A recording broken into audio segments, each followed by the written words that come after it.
How do you respond when a client says, "It's our policy, we need full ownership"?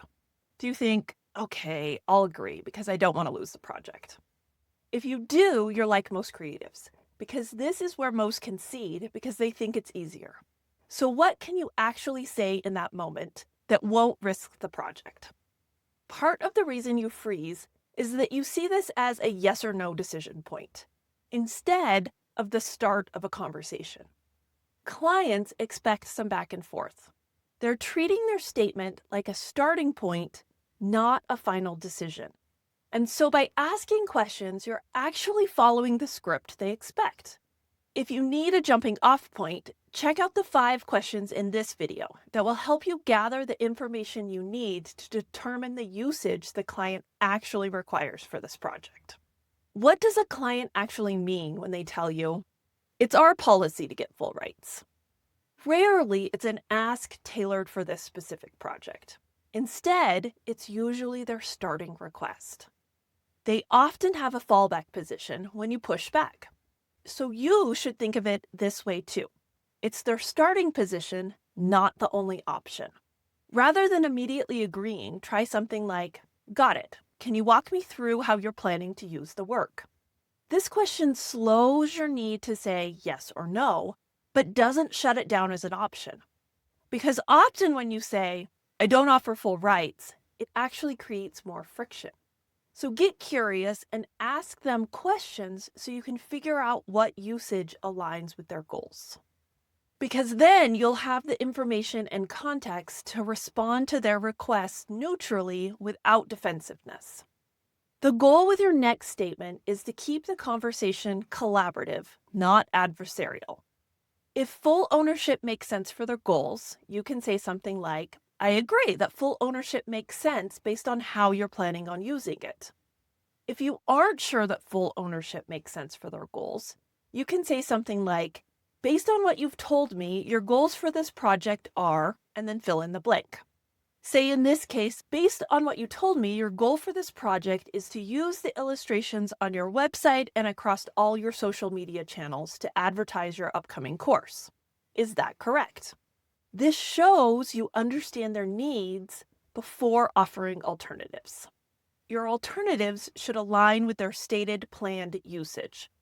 But the key here is one of my favorite negotiation tips. Frame this option as something that benefits them, not just you.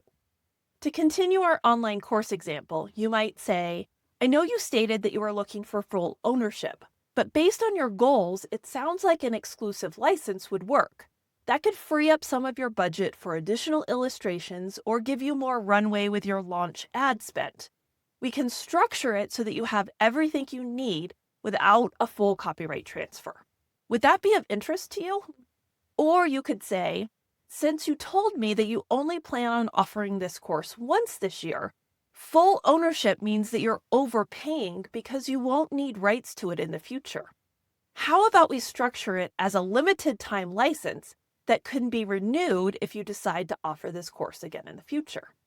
This keeps the conversation collaborative and in problem-solving mode rather than adversarial.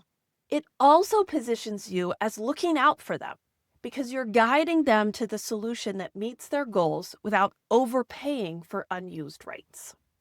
For some clients, you might want to give them multiple options. This works well with sophisticated clients who might need to justify their choices to internal stakeholders. But it also keeps tension low by giving the client control.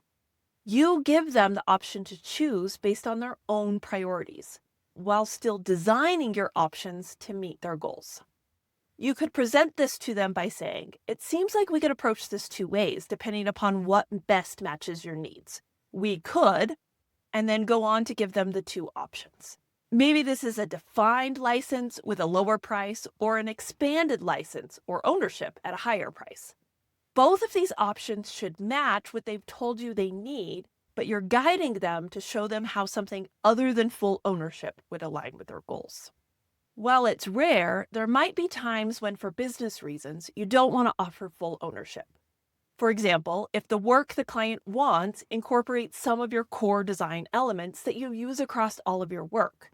then giving full ownership might infringe on other clients' rights and impact your future work.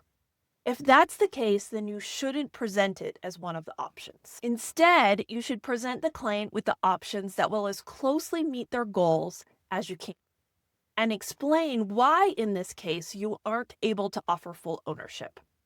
If you can't come to a solution that works for both of you, then you might have to refer them to a colleague who can offer them what they need. Sometimes a client will want an immediate price. When they're pushing for a price, you can say something like, "Right now, I'd have to give you too broad of a range for it to be useful. Can you walk me through your planned usage so we can narrow that range down?" The reality is that you probably feel more discomfort over these kinds of negotiations than your clients do.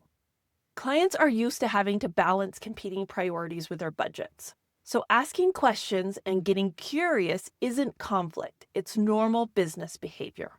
If you found yourself writing the same email over and over, rewind this video and pull out my exact language. Then, after I say each one, hit pause, write it down, and practice saying it. You now have a jumping off point for creating your own scripts that prevent you from over-explaining or defaulting to the client's ask. It's also exactly why I created Copy and Paste Legal Week. It walks you through how to handle client communication without overthinking every response. You now know how to respond clearly and professionally when a client tells you they need full rights. Your action item today is to practice this process with an email in your inbox, because it's a skill you have to build, not something you're going to be perfect at the first time. We're going to wrap up this series by highlighting 5 commonly missed contract details you shouldn't ignore.